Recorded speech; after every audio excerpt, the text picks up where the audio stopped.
I got the wave, the basket wave. Bow. Bow?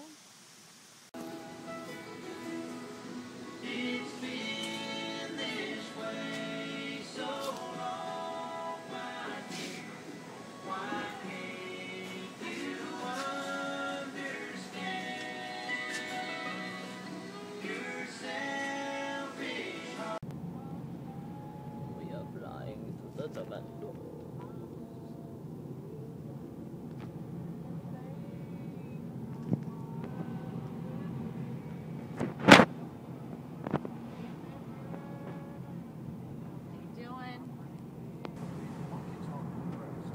This is Cry Cry. Fog.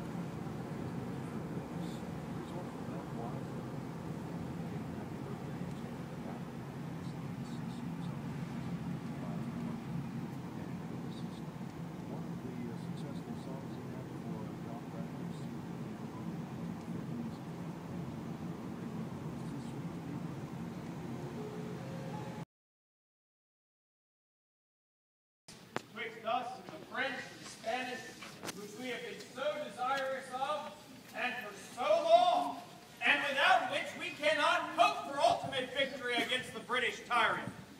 So I would say in anticipation of one of these alliances, let us have cheers for those several crowned heads of Europe, beginning with King Louis of France.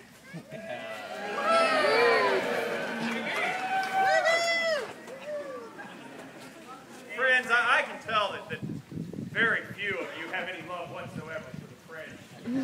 I see it in your faces.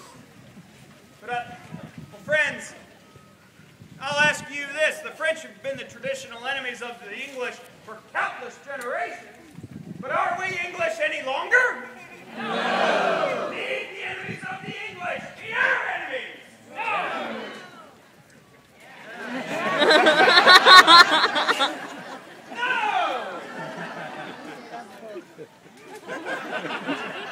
Friends, let your hatred of the French overwhelm your love of your country, or of your liberty.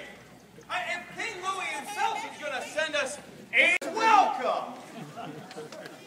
Friends, we don't have any hope of winning this war without some kind of alliance against a tyrant king who commands the largest navy on this earth and one of the most powerful armies. We don't have an alliance betwixt us, the French and the Spanish. I don't know how we can expect General Washington and King Charles of Spain in hopes of these alliances, but especially let us have a rousing cheer for success to American arms!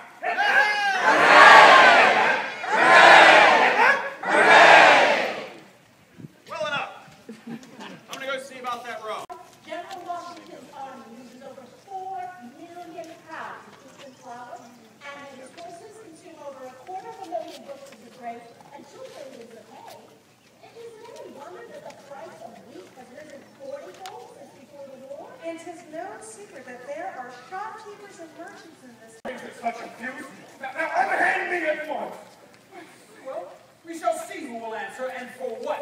It is vultures such as you who are afraid and need to war. The American soldier most. I fought and bled alongside him outside the walls of Quebec, Valcourt Island. 60. And some boys as young as 14. Lone General Anthony Wayne has no led war than good for war.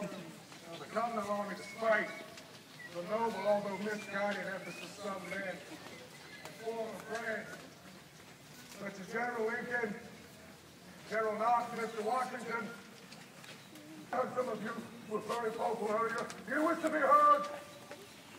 Then you answer me this. How many of you are persuaded to rebel because of unjust taxes? Was that not your battle cry?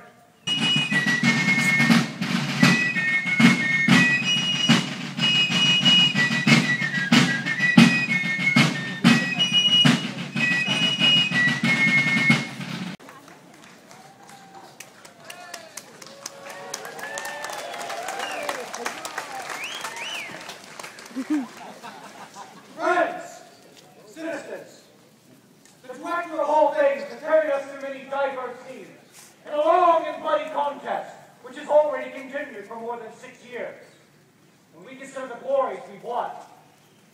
that we have gained, the thanks for these belong not to ourselves, but rather to the gracious interposition of an overruling providence. And just as soon, the soldiers and armies of these United States will once again return to their private stations, safe and secure in the bosom of a happy country. Dennis Holden. And God save the Congress of the United States of America!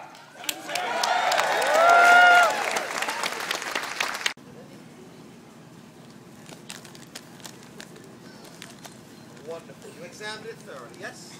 That's good. Don't delay this. That would be very thorough. But it does honestly have more to do with the ring. So I have to get you, please, to examine the ring. Pull on it, tug on it, bang it over the table if you like. Make sure it's going to apart. You're sure it's connected. Stick with it. Wonderful. You examined it thoroughly, yes? And you didn't see any sort of gaps where it comes apart or holes. There is actually one. I'll show you though. If you look really close, you can see it right there, right in the middle. One before you. Some of these jokes date back to 1700. So here's the trick. If I take and I thread this ring on these strips, if I take and I tie that into the rope like this, if I don't untie the knot, is there any possible way to get that ring off of that rope? Well, I can use magic, obviously, but I'm a magician, so I'm actually going to use it. But if you could grab hold of the ring. On the count of three, I want you to give a short tug downward, freeing the ring from the rope. Ready? 1, 2. I said, how'd you do that so fast? Give a round of applause to my sister. She